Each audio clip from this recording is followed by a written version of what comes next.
Hey guys, Handsome Dave here. So as the title says, today is the review for Doctor Strange. Before I start off anything though, I will admit I am not a Doctor Strange fan.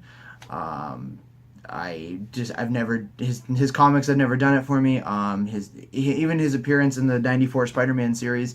I love the series. His episodes didn't do anything for me as well. I've really tried to like Doctor Strange. I've tried giving him a chance. I've tried reading it. It's not for me. So when I heard that this movie was coming out, I wasn't initially excited. I mean, I know that in the MCU they had to introduce magic, and they actually, from this movie, they did a really good job. And I'm quite happy with how they did it. It is not my favorite Marvel movie, though. The movie itself was adequate. I know that's a little harsh to say, but it was by any means not a terrible movie. It wasn't the worst movie I've ever seen. It was good. As a Marvel movie, very slow, but then again, all their origin stories, except for Captain America and Thor excluded, are generally slow.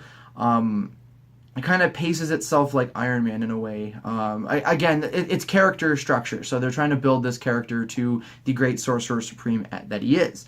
So having said that, I understand that there's not going to be explosion, fight scene all over the place, and I understood that going into it. My overall, I guess, synopsis of the movie, and again, this is spoiler free. I'm just going to give you how I felt the movie played out. Say for instance, Marvel Studios, not comics, but the studios itself, decided to throw a massive kegger for all movie franchises. And its friends, Thor Dark World showed up, and Inception showed up, and a bunch of all the other big name movies showed up. And then they realized, oh wow, Harry Potter showed up, and wow, Harry Potter got attractive.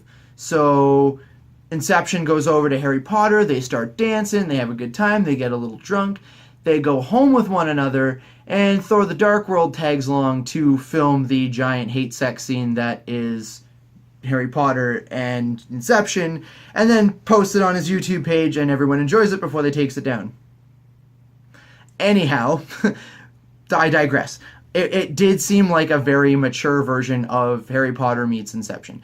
Not saying that's a bad thing. It actually works for what Doctor Strange is.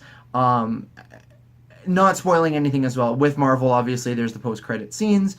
And for me, I know that they're going the route of 2 at the end of every credits now.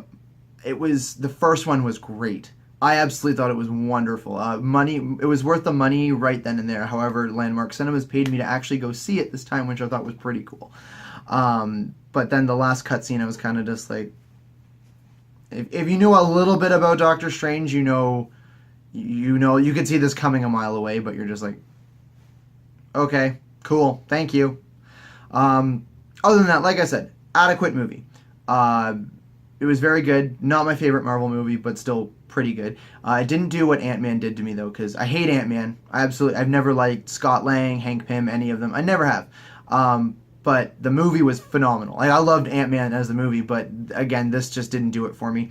But yeah, other than that, guys, I might, because of this movie, they've obviously introduced something that I can't really go into, but a lot of people are still kind of questioning about the Infinity Stones because the Infinity War is coming, and people don't know a lot about the Infinity Stones, just what the MCU is telling you. So I might actually do a video recapping all of the Infinity Stones and their significance, minus obviously the Infinity Gauntlet, which kind of goes, it's a different story all in itself. So yeah, keep your eyes peeled for that, guys. Give me a like and a subscribe. And other than that, have a handsome day.